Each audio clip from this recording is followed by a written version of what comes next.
Olá, bem-vindos a mais um Vamos Pedalar, o programa que fala tudo sobre o mundo da bike.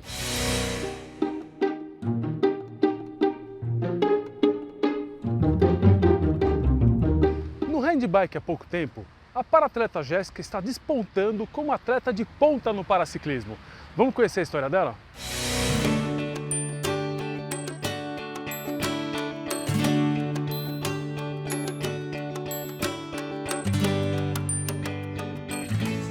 Eu sofri um acidente em 2013, na saída do trabalho.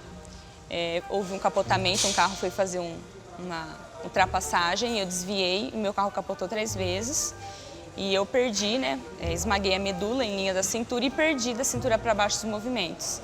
3 dias depois, o neurocirurgião entrou dentro do meu quarto e me informou que eu tive uma lesão grave, completa, e que eu não voltaria a andar e que dali em diante eu teria que fazer uma reabilitação para viver sobre cadeira de rodas.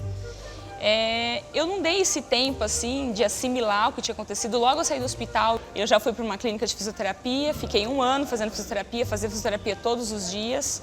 E logo depois, no término de 2014, infelizmente, eu não consegui voltar a andar. E em 2015 eu já entrei no esporte, estou até hoje e não pretendo parar nunca mais. A primeira vez eu fui conhecer, porque eu não acreditava que era possível uma pessoa numa cadeira de rodas ser ciclista, como assim, né? A gente pensa no ciclismo com a perna. Então eu fui por curiosidade. Quando eu cheguei lá, eu pedi para experimentar uma handbike e quando eu mandalei a primeira vez e a bike começou a estar em movimento, eu não quis parar, concluí naquele dia 52 quilômetros, não com a força física, mas totalmente com a força psicológica, porque eu não queria parar, porque a partir do momento que eu parasse, eu voltaria para a minha realidade da cadeira de rodas, e foi na Força Aérea em Pirassununga, na Força Aérea Brasileira, e foi sensacional, foram mais de 3 horas mandalando, e eu não tinha nenhuma preparação física, cheguei e fui direto para o hospital, com insolação, com problemas na bexiga, no intestino, enfim.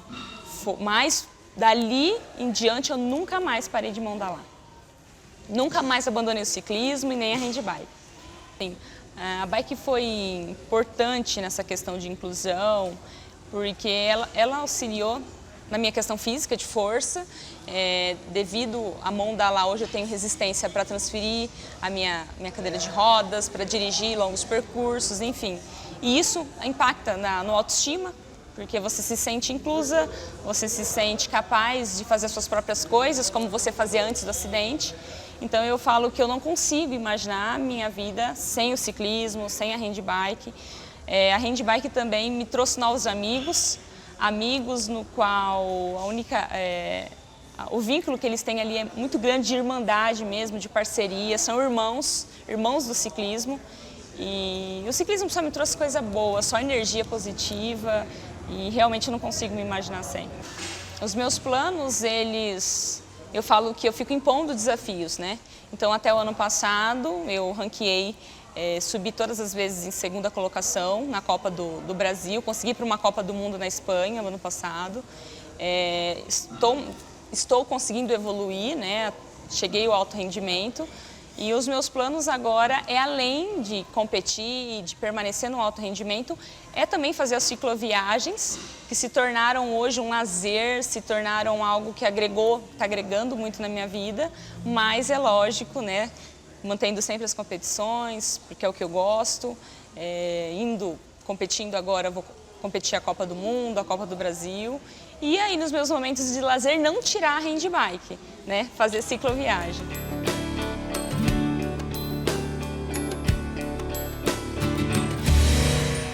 Vamos ver mais uma dica de manutenção do nosso mega especialista Mário Cana.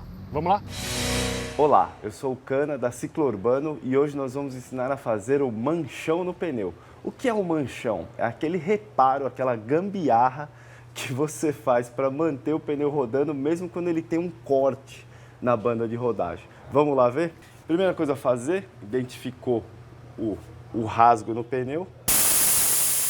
Vamos esvaziar. E aí você vai ter que ter alguma coisa para colocar aqui que pode ser, por exemplo, uma garrafa PET, que é muito bom. Você pode usar um cartão de crédito, você pode usar qualquer coisa plástica que tenha mais resistência que a câmera. Tem que ser algo levemente rígido. Desmonta normalmente, vai ter que tirar a câmera fora para ter acesso à parte de dentro do pneu, parte interna do pneu.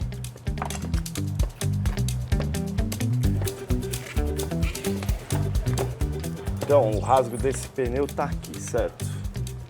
Você tem que fazer um quadradinho de garrafa PET ou do plástico que você for usar maior que o talho.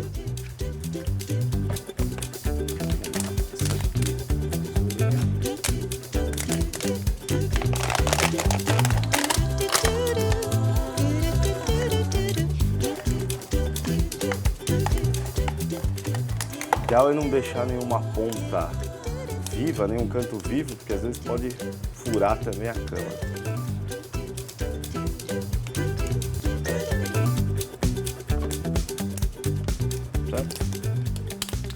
Maior que o rasgo, tá vendo? Coloca aqui por dentro. E aí a câmera vai no lugar.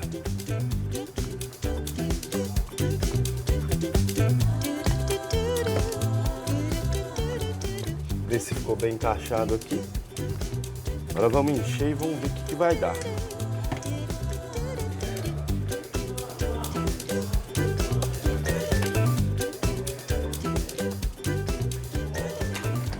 Lá.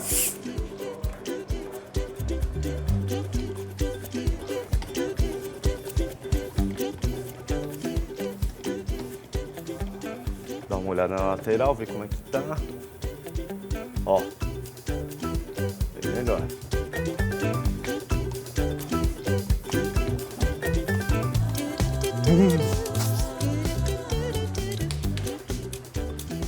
Pronto, já dá para rodar. Esse tipo de reparo é para situações de emergência. O pneu provavelmente vai ficar mais fragilizado por causa do corte. Então, a ideia é que você só termine o seu trajeto, depois você substitua o pneu. E aí, gostou? Tá com alguma dúvida? Manda um e-mail para cana@ciclourbano.com.br que a gente tira suas dúvidas e troca uma ideia por lá. Valeu! Após o intervalo, a Elisa vai nos contar como é ele trabalhar todo dia no Google de bicicleta. Fica aí, a gente volta já.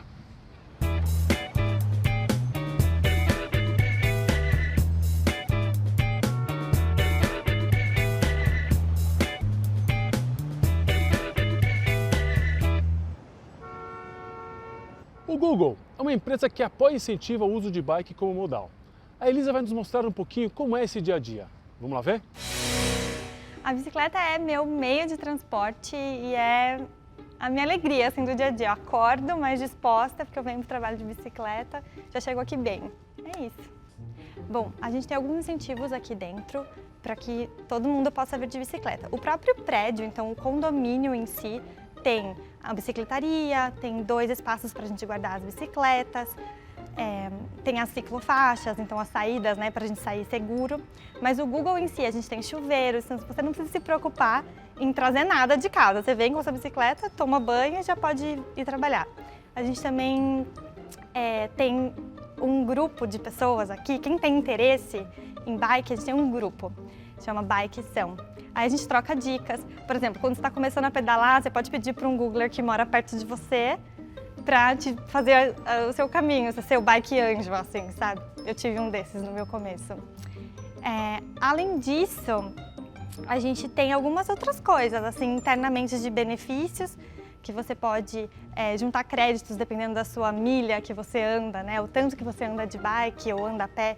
Isso você consegue acumular esses pontos e ver em gráficos internamente quanto você salvou de CO2, quanto você ajudou o meio ambiente e a você mesmo, né? Porque você está vindo de bike. E a gente também tem alguns dias de incentivo no ano, então são eventos. Por exemplo, a gente tem o Bike to Work Day, onde a gente convida todo mundo a vir de bicicleta naquele dia. E aquele dia é meio que um evento, sabe? E aí você vem... vai ter uma camiseta, vai ter o primeiro que chega, quem pedalou mais, a menor distância, é meio uma competiçãozinha assim, mas para incentivar as pessoas a virem de bicicleta. E uma coisa engraçada é que foi um desses dias que me fez vir de bicicleta para o trabalho todos os dias. Bom, eu tinha um pouco de medo de andar de bicicleta na cidade, eu sou bastante desastrada e eu sou do interior de Minas Gerais, sabe? Então o trânsito de São Paulo era uma coisa que me assustava um pouco no começo. E aí teve esse Bike to Work Day, eu morava a 800 metros daqui, então assim, praticamente podia ter empurrado a minha bicicleta até aqui. Mas eu falei, não, vou tentar para ver que nessa distância curtinha, como eu me sinto andando de bicicleta na cidade. E nesse trajeto não tinha ciclovias, então eu teria que andar no meio dos carros, assim. Aí, ok, eu peguei minha bicicleta e vim os 800 metros. Fui uma das ganhadoras lá da menor distância, porque era muito perto. Mas foi legal. Aí eu quebrei um pouco desse medo de andar de bicicleta na cidade. E aí, depois disso, em um outro programa do Google, eu fui morar fora, eu fui morar lá na Nave Mãe. E lá também eles têm várias bicicletas que ficam disponíveis para os Googlers usarem. E lá a minha distância era 3 milhas. E aí eu comecei a pedalar uma distância maior até chegar ao trabalho, então da minha casa até o trabalho. E, bom, quando eu voltei para o Brasil, eu me mudei para Pinheiros, então eu moro mais ou menos a 4 quilômetros daqui. E a melhor maneira que eu encontrei de vir para o trabalho era vir de bicicleta. A gente vem eu tenho praticamente ciclovia o caminho inteiro. E aí eu chego aqui, só guardo minha bike e subo. Olha, é incrível, assim. Eu acho que o Google deixa você ser você mesmo aqui dentro. Então, se você é uma pessoa que é responsável com o meio ambiente, que se importa, a empresa te abraça e te empodera a fazer isso. Então, eu me sinto muito feliz e muito grata por essa oportunidade e aí eu uso ela o máximo que eu posso para incentivar as outras pessoas a fazerem também. A Drac é uma loja de BMX animal. E o Zé vai nos contar um pouquinho sua história e como ele montou essa loja. Vamos lá ver?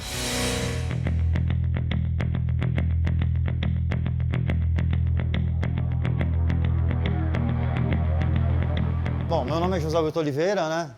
Estou 47 anos.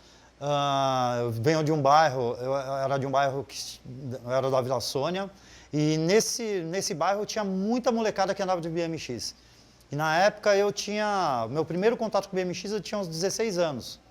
Eu não tinha grana para comprar bike e a maioria dos meus amigos todos andavam com a bicicleta, né? Andavam de BMX. Aí uma hora eu acabei comprando uma BMX, só que eu acabei comprando ela meio tarde. Acabei comprando ela com 17 anos. Quando eu comecei a andar de BMX, eu comecei a me envolver com BMX, essa galera que andava de BMX parou de andar. Isso foi muito engraçado. Aí de repente eu continuei até hoje. Aí eu estudei, fiz uns cursos, fiz técnico de algumas coisas, mas nesse meio tempo eu sempre me envolvi andando, eu tentei ser profissional de BMX e, putz, eu tinha peça, conseguia peça de fora, conseguia alguma peça daqui, uma peça ali e comecei a vender peça de bike, e virou a Drac BMX. Eu tive um sonho, assim, quando eu comecei a andar não tinha lojas especializadas em BMX. Na verdade, até nos anos 80 tinha uma loja que ficava em Santo Amaro, que era bem conhecida, só vendia BMX. E nesse meio tempo eu falei assim, eu vou começar a vender BMX, que é um público meu. E quando eu comecei a andar, não tinha uma loja que vendia peça de bicicleta. A gente tinha que tentar garimpar, ir numa loja, procurar, tentar comprar coisa lá de fora, comprar um amigo que ia viajar. E eu sempre pensei assim, falei assim, o dia que eu tiver grana eu vou vender só BMX. E, puta, deu certo. No começo um monte de gente tirava sarro de mim e falou assim, você é louco, você vai vender só BMX? Eu falei assim, vou vender só BMX e eu não vou arrumar bicicleta. E foi um lance é um lance que o mercado quer. O BMX mudou muito, né? Quando a gente começou, eu comecei a andar velho, eu comecei a andar já com quase 17 anos. E a gente sonhava, a gente via uma propaganda na TV, falou assim, eu quero a minha Caloi, sabe? Tipo, a gente sonhava com aquele negócio de ter uma Caloi. Hoje a molecadinha mudou. Hoje o BMX não é um esporte mais de criança. O BMX, quem anda de BMX tem mais de 20 anos. Né? A molecada que tem 15, 13 anos, que eram os caras que compravam, hoje em dia no Natal quer o quê? Quer ganhar um iPhone, quer ganhar um telefone, quer ganhar um tablet, sabe? Mudou muito. A molecada nova que anda de BMX, ela começa a andar de BMX porque os pais já andaram de BMX. Aí o cara quer colocar o filho para tentar andar com ele. Mas está bem complicado. O BMX não é um esporte, infelizmente, não é um esporte mais de criança.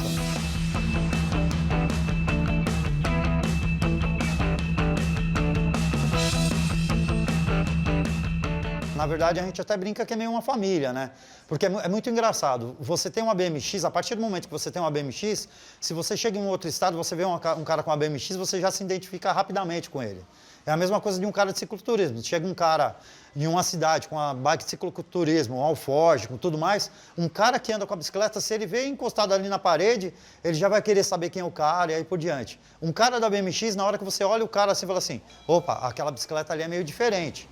Aí você vê a bicicleta e você fala assim, opa, aquela é da minha comunidade. No primeiro ato, você já vê o cara, assim, você vê o cara assim com aquela bicicleta, você se identifica, você fala assim, nossa, meu, aquele cara é legal. No segundo dia, você já está convidando o cara para ir para sua casa, sabe? É um contato muito rápido. Então, eu tenho um grande amigo meu, assim, que eu comecei a andar com ele, que chama Ricardinho. E ele voltou, depois de quase 15 anos, ele voltou a andar de novo, a gente sempre anda junto. E eu falo para ele que eu comecei de andar de bike por ver ele, que era um cara muito legal.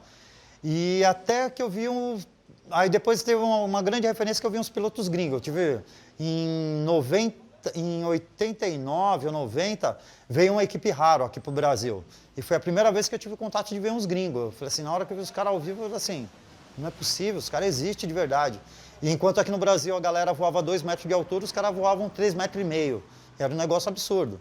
Só que graças a um monte de coisa, né? Os caras tinham equipamento, tinham informação, tinham uma rampa perfeita e aí por diante. Mas assim, a gente sempre tem um ponto de origem, no meu caso é esse Ricardinho, e eu fui um ponto de origem para muita molecada também, né? Isso aí é muito legal e vai girando essa bola.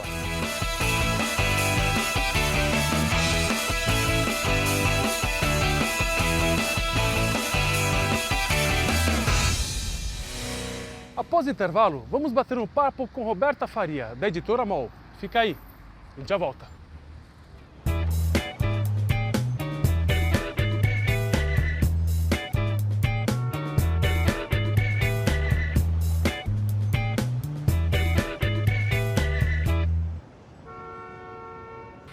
A editora MOL tem uma série de livros sobre bike que parte da renda é revertida para este modal. Roberta Faria vai nos contar um pouquinho sobre isso. Vamos ver? A ideia da coleção Eu Amo Bike surgiu porque o movimento de ativismo em torno da bicicleta e da ocupação da cidade em torno da bike estava ficando muito forte e a gente sentia que tinha muitas histórias para ser contadas, não só desses ativistas, mas também da bicicleta espalhada pelo Brasil, onde ela é, além de ativismo, ela é fonte de empreendedorismo, de lazer, de saúde, de aventura e de muitas atividades cotidianas nas cidades, não só nas grandes cidades, mas também pelo interior do Brasil, não só para os hipsters da Vila Madalena, mas também para velhinhos no Amapá e crianças no interior de Santa Catarina. A gente queria contar essas histórias. Bom, para fazer esse livro, a gente reuniu uma equipe enorme, que teve 10 pessoas, jornalistas e mais de 20 fotógrafos que rodaram o Brasil tentando encontrar essas histórias para a gente mostrar a maior diversidade possível de apaixonados por bicicleta. A gente teve gente do Brasil inteiro, de todas as regiões, de todas as idades, mostrando histórias incríveis que iam desde pessoas que estão envolvidas com a bicicleta por empreendedorismo, por ativismo, ou porque são esportistas, atletas amadores, porque voltaram a pedalar depois dos 50, enfim. A gente tentou fazer um mapa o mais diverso possível e contar histórias de pessoas anônimas que você vai se reconhecer nesse livro, mesmo nunca tendo ouvido falar dessas pessoas. A gente queria contar essas histórias reais que ninguém nunca ouviu falar, mas que são importantíssimas. As minhas preferidas são... eu sou bairrista, assim. A minha preferida, sem dúvida nenhuma, é a da Romilda, que é de Jaraguá do Sul. Ela é uma senhorinha que há anos, todo ano, a campeã do passeio ciclístico da cidade de bicicleta mais enfeitada. Todo ano em fevereiro, quando ela faz aniversário, ela se dá de presente uma bicicleta nova e ela passa meses trabalhando na decoração dessa bicicleta e ela faz decorações incríveis. Quando eu era criança, eu participava sempre do passeio ciclístico da minha cidade e eu achava que eu enfeitava bem a minha bicicleta, mas a Romilda faz um trabalho extraordinário. Ela não só enfeita a bicicleta, como ela faz o próprio traje combinando com a bicicleta, e a última que ela ganhou era com mais de 8.000 fuxicos feitos à mão, com um traje de fuxico, um chapéu de fuxico. É maravilhoso. Isso é absolutamente incrível e é um tipo de história que todo mundo deveria conhecer. E eu também gosto muito da história da Squel Stein, que é uma nossa campeã de BMX. Ela é da minha cidade, Rio do Sul, no interior de Santa Catarina, e ela foi nossa representante nas Olimpíadas de Londres. Acho incrível como em cidades do absoluto interior do Brasil, a bicicleta pode ter um papel tão importante, pode despertar talentos completamente inesperados. A gente começou com o Eu Amo Bike, que foi nosso primeiro livro, e ele deu muito certo e a gente descobriu muitas histórias incríveis. Ele conta 50 histórias de pessoas apaixonadas por bicicleta no Brasil afora, mas a gente viu que ficou muitas histórias de fora, muito mais do que a gente tinha espaço para contar. E aí a gente viu que tinha espaço para outros tipos de conteúdos relacionados à bicicleta também. E aí disso a gente pensou no Alma na Cicleta, que foi nosso segundo livro dentro da coleção, que é um livro interativo em que a gente mostra atividades interativas para crianças de educação no trânsito para a bicicleta. A gente tem muita coisa de educação para o trânsito para as crianças pensando em carro e a gente acha que elas deveriam ser educadas, na verdade, para pensar a mobilidade urbana de forma mais ampla e a partir do ponto de vista da bicicleta. Depois da Uma na Cicleta, que foi outro sucesso muito bacana, a gente lançou outro livro também pensado para a cultura da bicicleta, que é Eu Sou a Mudança, que são 100 histórias de empreendedores que estão empreendendo a partir da bicicleta. E aí são histórias dos empreendimentos mais variados em educação, sustentabilidade, cultura, arte, tecnologia, enfim, coisas muito diferentes por todo o Brasil. Empreendimentos desde pequenininhos, de fundo de quintal, a coisas enormes e revolucionárias, que são sempre pensadas a partir da bicicleta e com uma ideia bem de faça você mesmo, que a gente ensina também como você pode saber mais e como você pode fazer algo assim na sua vida, caso você esteja querendo empreender, esteja precisando de inspiração. Parte da renda dos livros é revertida para 3 instituições: a Ciclocidade, a Transporte Ativo e a Vade Bike.